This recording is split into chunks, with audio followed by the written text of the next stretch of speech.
Good evening, everybody. It's Steve with Real Progress in Action. You know, I consider myself to be a lefty, a bona fide progressive lefty.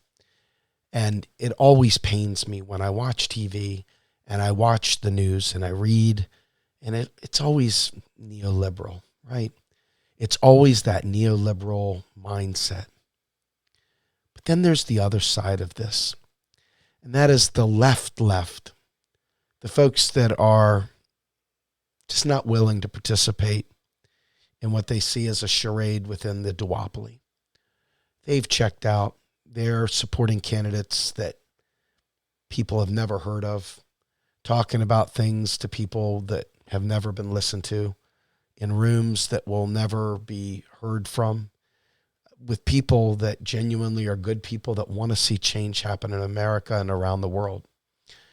And the knock that many of these individuals have on, for example, folks like Bernie Sanders, who are saying, you know what, I've been independent all my life, but I'm going to run in the one environment where I know I have full state access to balloting and where I have the potential to really take the average voter, because, folks, the average voter is sound asleep.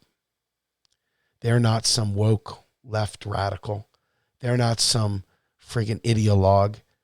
They don't even know what is a UBI? What is a job guarantee? They don't know most of any of this stuff. The idea of colonization, they don't know what that means. The idea of supremacy and all these, they still don't really know what it means. People are too busy yelling at them. They don't know what it means.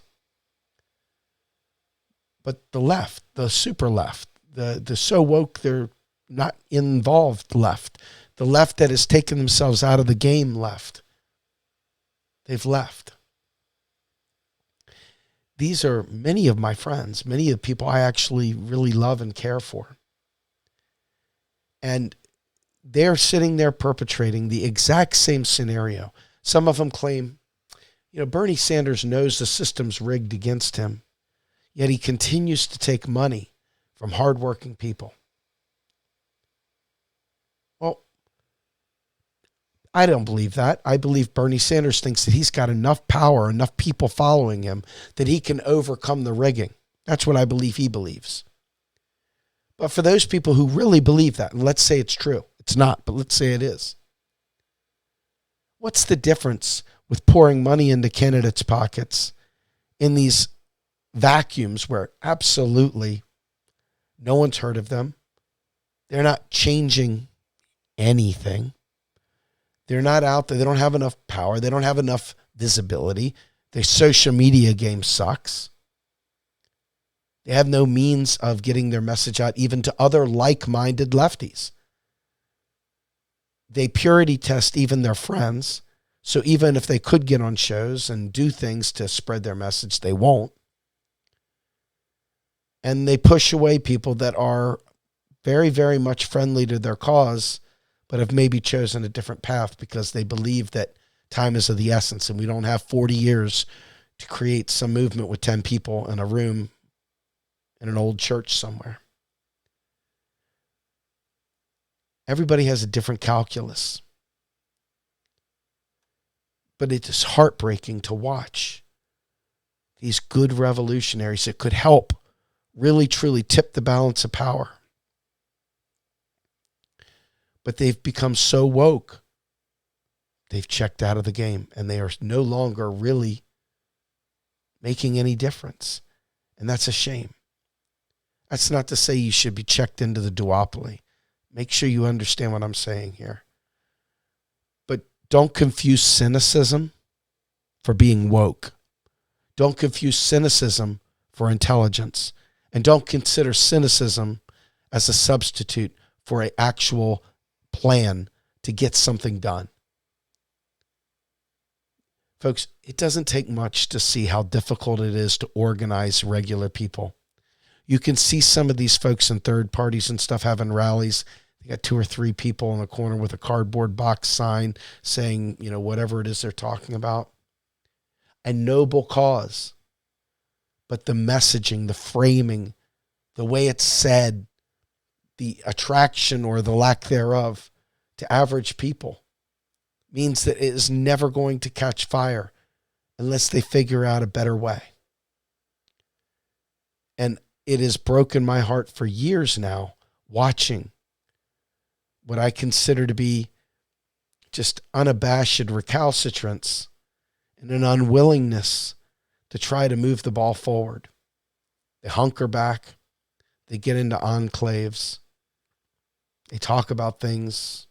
Maybe they have their own methods of voting in that small room. But nothing's changed. Nothing's changed. And so they're taking money for this, and nothing's changing. But one thing I can tell you right now for sure, as I watch Bernie Sanders, even if you think it's a charade, let me tell you what he's done. He's gone up there and he has changed the entire discussion. Regular people are suddenly talking about real, honest to God services, green energy. I mean, they're really talking about it and really, really finally getting their head wrapped around it. The framing is good. The ability to get the message out is good. The mobilization is good. These are real people, people with progressive values, people that want to see progressive change.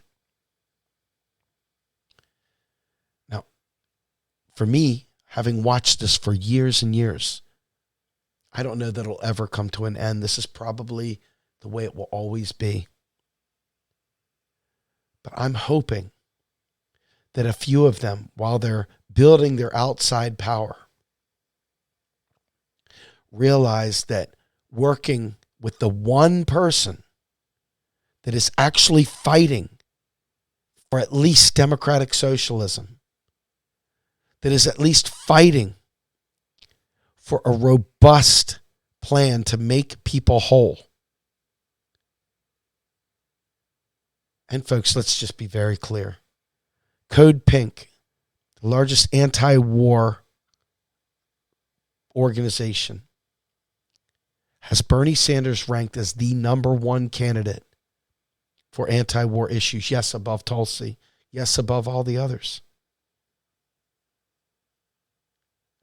So calling him a warmongering pig and an imperialist and all this other stuff, it just doesn't pass muster.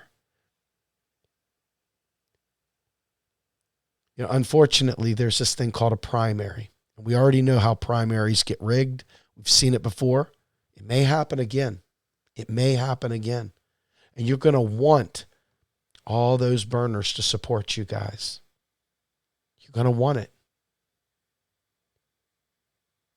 You just better hope you didn't push them all the way to the point where they don't even think of you as a possibility. Because there were many people previously that shoved burners out the door when they wanted to help out, when they wanted to join up. They weren't considered worthy. So while one side's biting its nose off to spite its face, the other side is running train on the entire movement. I think it's time for people to realize that there's more than one way we have to attack this problem. We got the here and now, and with a very, very tight window. I've said it many times. Others have said it too. You can't negotiate with physics. You got to do something positive now. And if you think being cynical and woke and mocking the one guy that's really advancing these issues in a meaningful way that has any electoral capability, you think that's good, well, you know what? You keep doing what you're doing. I guess we all have something that we're going to do in our lives that sucks, that's wrong. Let that be yours.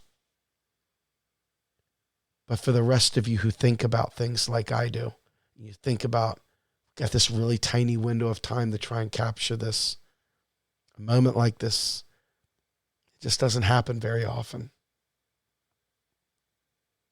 I implore you to consider fighting for Bernie Sanders and the Green New Deal and helping us organize, helping us get the word out.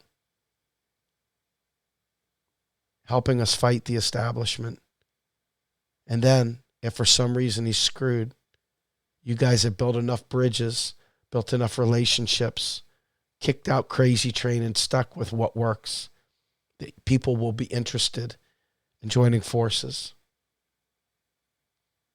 But if you make everybody feel like the work they're putting in, the tireless, nonstop effort is useless and stupid and whatever other woke things people say, you're going to find it's very lonely on the left. And the left will continue to fail. And that's not what I want to see. Let's all work together. Let's try to make this thing happen. And get excited because there's millions of people fighting for Bernie Sanders right now. It's up to us, not me, us. And that includes you too. I'm Steve Grumbine with Real Progress in Action. Have a great night, everybody. I'm out.